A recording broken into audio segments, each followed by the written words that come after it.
Saludos. Estamos en este momento pasando a desarrollar nuestra siguiente unidad, documentación y contabilidad, correspondiente a nuestra cátedra régimen legal de las empresas que ustedes ya tienen disponible en la plataforma. Vamos a pasar a hablar seguidamente en forma resumida de todo lo que contiene esta unidad relacionada a este tema. Vamos a ver el contenido, definición de documentación comercial, cuáles son las funciones básicas de la misma, cuáles son las normas o leyes o resoluciones principales que hacen al uso de los documentos comerciales, cómo se clasifica la documentación. Y vamos a iniciar con la definición de lo que son los documentos comerciales y por qué la importancia de tratarlos. Es toda constancia, es un documento escrito que se origina en una transacción comercial, es decir, encontramos la transacción comercial y esa se documenta en una constancia escrita que es el documento comercial, porque es importante ya que establece relaciones entre las partes. Por ejemplo, si estamos hablando de una compra-venta, hay relaciones entre el comprador y el vendedor que se establece en el documento comercial. Y por supuesto de ellas derivan obligaciones y tienen efectos desde el punto de vista contable, desde el punto de vista legal, y esto va registrándose posteriormente en los libros y registros de contabilidad de la empresa que posteriormente se usa para la toma de decisiones.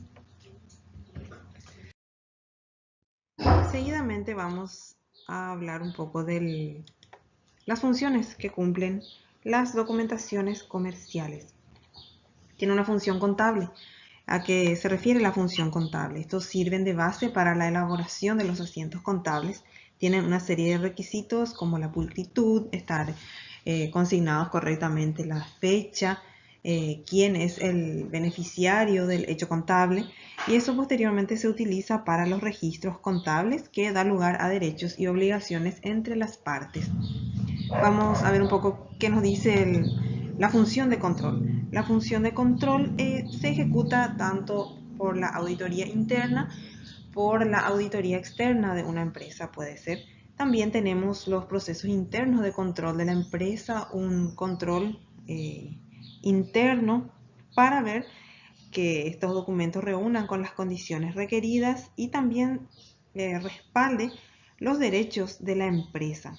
De tal forma a que cumplan con esta función es necesario que se guarden de manera ordenada con archivos en fecha cronológica para que pueda cumplir efectivamente su función de control. Una función jurídica que se deriva de lo que establece la ley del comerciante, porque justamente existen los documentos, ya que la ley del comerciante habla de ellas en los artículos 74 en adelante. También nos exige que la documentación contable cumpla con todos los requisitos establecidos y el propietario tiene responsabilidad respecto a los mismos. Hay también otra función que es la función impositiva. ¿Qué se refiere? ¿Qué dice impositiva? Viene de los impuestos, es decir, que también la SET, la Secretaría de Estado de Tributación, tiene la facultad de controlar nuestra documentación para verificar que los impuestos declarados sean los correctos. De ahí la importancia que estas tres funciones estén interrelacionadas entre sí para que la documentación contable cumpla con su cometido. ¿Cuáles son las normas legales principales que nos hablan sobre los requisitos que deben reunir los documentos comerciales? Y en primer lugar tenemos a la ley 1034, la ley del comerciante, que nos habla de los documentos en sus artículos 74, 77 y 85 básicamente. También encontramos al Código Civil paraguayo. Tiene varios capítulos, dentro de ellos encontramos a lo relacionado a los contratos, encontramos a lo de las sociedades, el contrato de compra-venta, también nos habla de los títulos de crédito, el contrato de seguro, el cheque, todas estas figuras aparecen en el Código Civil paraguayo y son documentos comerciales.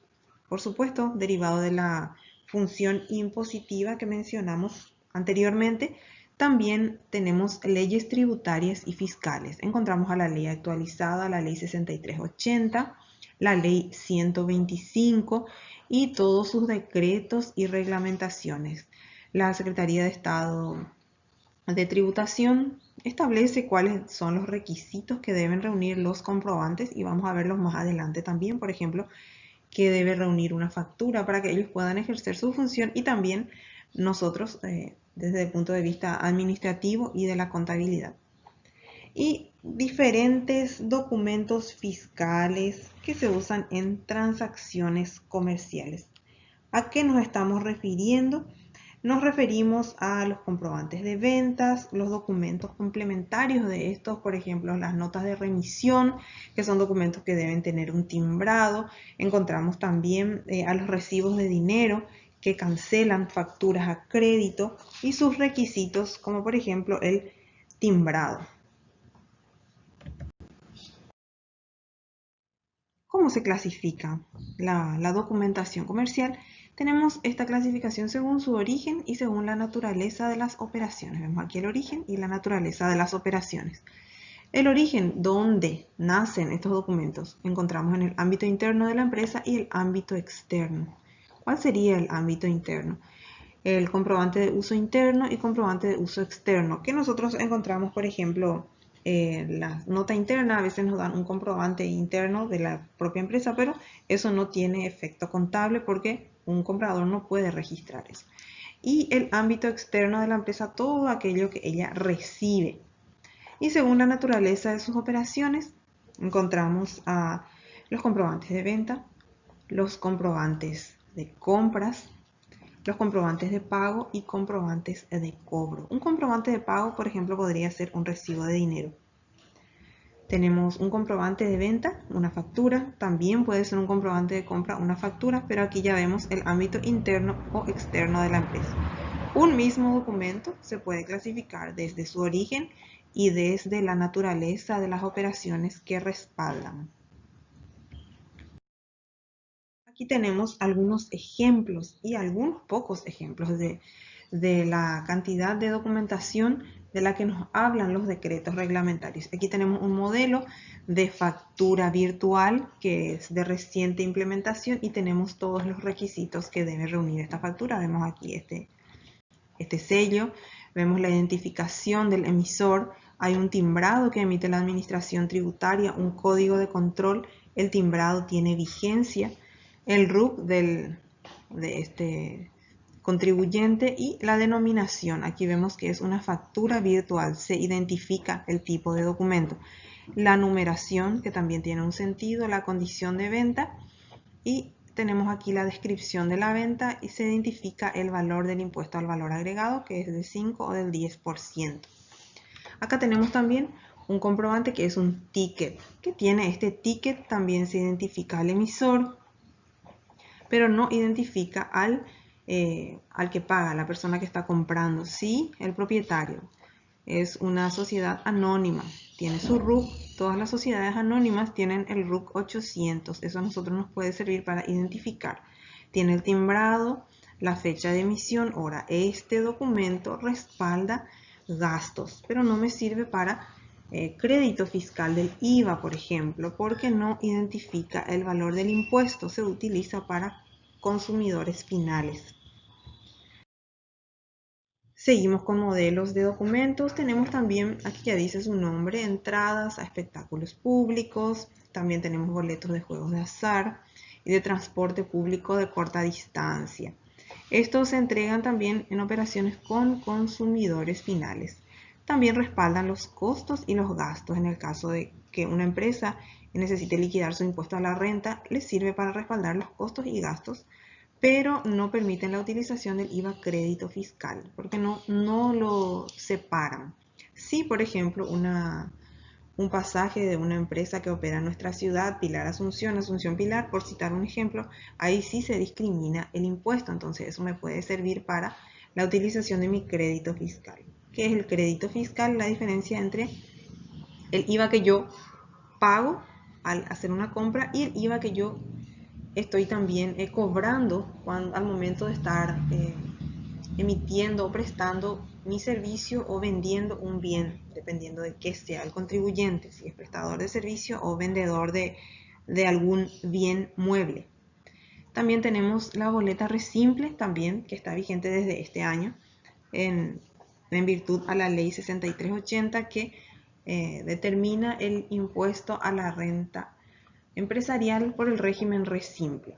Este es el régimen más simple, sencillo, donde solamente tenemos el valor de venta en guaraníes. Ustedes pueden ver aquí este ejemplo donde está 80.000 guaraníes. No dice qué constituye ese 80.000. Por ejemplo, no dice que compró cuaderno, no dice que es mayonesa, que es cualquier otro bien que estoy citando como ejemplo. Y el valor total de la venta nada más se consigna. Esto le facilita a tanto a los vendedores para ir documentando sus ventas de manera simple. Ven que no tiene la distribución del IVA, por lo tanto, también eso tiene un efecto fiscal impositivo. Y aquí en esta diapositiva tenemos dos típicos documentos que son la factura y la boleta de venta. ¿Qué es la factura? Vamos a mirar un poco qué tiene la factura y qué diferencia tiene con la boleta de venta. Vemos que tiene la identificación del emisor, una sociedad anónima. Vamos a mirar su RUC, que también tiene 800. Perfecto, es una sociedad anónima, tiene timbrado, tiene la fecha de vigencia del timbrado. Se debe identificar el contribuyente, en este caso por el valor seguramente no se identificó y se pone sin nombre, no se pone XXX, se pone sin nombre. Se detalla con el precio unitario, en este caso es una venta de mercaderías que están grabadas al IVA 10%. Y nos dice aquí que hay un original para el comprador, hay una copia para el archivo tributario y otras copias pero que el contribuyente considere necesario tener, pero aquí nos interesa principalmente el original y la copia. Vemos que está separado el IVA y este puede utilizarse para crédito fiscal. Tenemos la boleta de venta. ¿Cuál es la diferencia con la boleta de venta? ¿Tenemos IVA? No tenemos IVA. Tenemos la identificación del contribuyente, en este caso es una persona física, tiene timbrado, tiene fecha de vigencia del timbrado y tiene esta numeración. Estos números también tienen un significado que vamos a mencionar por si alguno no lo sepa. 001 significa establecimiento o operaciones que tenga el contribuyente. Por ejemplo, si estamos en una casa central y tenemos una sucursal, entonces la casa central va a ser 001 y tal vez la sucursal sea 002, por ejemplo. El punto de expedición, ¿en cuántos puntos se expide este comprobante de venta? Se expide en una caja, se expide en 2 cajas o en 3 y depende de eso va a ir variando esta numeración. Y luego tenemos esta numeración que ya es correlativa de la documentación. Podemos tener varios talonarios de comprobantes de venta con la numeración correlativa puede coincidir. Ahora la diferencia estaría en estos dos grupos de números. Bien, ¿cuál es la diferencia? La boleta de venta se utiliza con consumidores finales y la factura con aquellos contribuyentes que necesiten separar el IVA. Por ejemplo, si yo soy contadora y presto mis servicios profesionales como contadora, entonces voy a estar necesitando factura porque debo tributar impuesto al valor agregado IVA. Y esta boleta de venta no me va a servir para ello porque no separa el IVA. Y seguidamente vamos a pasar a contabilidad, a definir qué es la contabilidad de la cual nos está hablando esta ley. Vamos a pasar rápidamente. La contabilidad es un cuerpo de conocimientos, algunos lo consideran como una técnica, es una ciencia también para algunos, tiene una naturaleza económica porque contabiliza, registra hechos económicos, a pesar de que también ya tenemos la contabilidad ambiental, la contabilidad social. Principalmente esta contabilidad de la cual nos estamos hablando, a la cual nos estamos refiriendo, tiene naturaleza económica, describe el hecho, predice. ¿Por qué? Porque mediante los resultados de un año yo puedo predecir cómo va a ir operando mi empresa en los años posteriores. Es cualitativa y cuantitativa, nos da números y también nos describe la situación del estado y la evolución económica de una entidad realizada a través de los métodos propios de la contabilidad, que son la captación, medida, valoración, representación e interpretación, para comunicar a los usuarios de la información contable información objetiva, fidedigna, que sea relevante y les pueda servir para tomar decisiones correctas. Los objetivos o fines de la contabilidad tenemos aquí, voy a pasar a mencionarlos brevemente porque ustedes van a profundizar su lectura. Establecer un sistema de registración que proviene de la documentación, proporcionar el verdadero patrimonio de la empresa o del ente, proporcionar un resultado de la empresa, de la marcha de la empresa en un año fiscal, suministrar información para que los usuarios tomen decisiones de invertir, de retirarse, etc. Establece también un sistema de control, sirve como comprobante y fuente de información y juicio porque los documentos contables se utilizan para diversas circunstancias y permite la realización de previsiones sobre el futuro de la empresa. Sus funciones entonces son identificar, medir la empresa, registrar, clasificar, resumir e informar e interpretar. Y vamos a quedarnos un poco en este punto que dice resumir e informar. ¿Cómo resume la información? Resume a través de los libros. ¿Cómo registra? Registra en el libro diario, diariamente las operaciones. Se clasifica, yo llevo en el libro mayor por cuenta, se resume en los balances y se interpreta. Interpreta entonces cuál es el resultado de la empresa. Los registros contables son un conjunto de hojas. Hay distintos métodos hoy día de presentar los registros contables. Pueden ser en libros, no está todavía desechado el uso de libros, al contrario, es lo más sencillo para una empresa, pero después tenemos los registros informatizados también. En una misma estructura, que pueden ser encuadernados o no, podemos llevarlo en formulario continuo, que lleva el empresario para anotar las operaciones que realiza diariamente, sujetándose por supuesto a las disposiciones legales y a los principios de la técnica contable. Disposiciones legales nos dice que algunos libros deben estar registrados en el registro correspondiente. ¿Cuál es la finalidad de los libros de contabilidad? Dejar constancia de todas las operaciones realizadas, vigilar la política comercial que tiene la empresa, controlar el movimiento de dinero, de los valores, de las cuentas por cobrar o a pagar que tenga la empresa y por supuesto sus costos y gastos que son muy importantes, además de otros.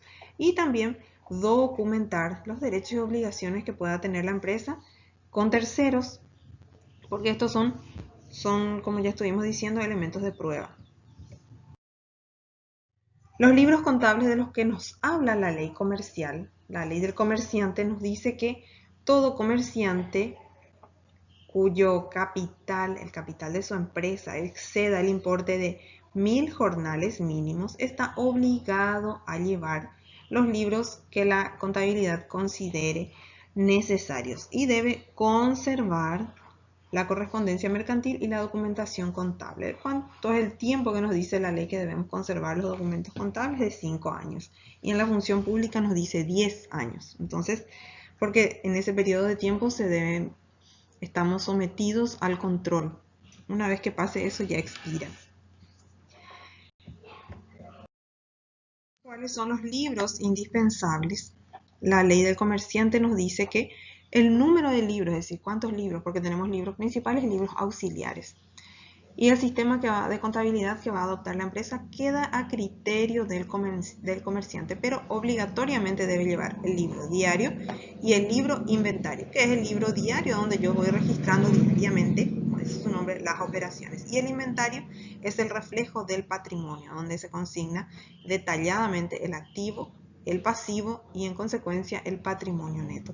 La ley 1034 me dice que yo debo llevar indefectiblemente estos libros, pero hay una resolución de la Administración Tributaria, la 412, que obliga también a los comerciantes a llevar el libro mayor, por supuesto, porque si no tenemos un libro mayor no podemos nosotros elaborar nuestros balances, entonces es necesario que también tenga. Y nos dice esta resolución que estos documentos, estos libros deben estar rubricados por el juez de comercio.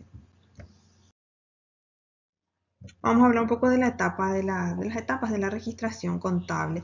Y aquí vemos a los comprobantes y la secuencia que existe a partir de ella para llegar a observar la realidad económica de la empresa en los estados financieros, que pueden ser el balance general, el estado de resultados y todos los otros estados financieros que se derivan de estos. La base para el registro contable, dijimos, son los comprobantes o la documentación comercial. Hay una registración cronológica que se establece en el libro diario. Este libro diario puede tener diario de compras, de ventas, también podemos tener un libro de proveedores, un libro de clientes y todos los otros que uno quiera que el empresario considere necesario para tener una visión más clara. Pero lo mínimo es el libro diario. Para hacer una clasificación sistemática necesitamos el libro mayor donde cuenta a cuenta vamos a ir viendo sus resultados. Una síntesis periódica la tenemos en el balance de sumas y saldos y la realidad económica se revela por medio de los estados financieros. Estas son las etapas de la registración contable. Y aquí vamos terminando nuestra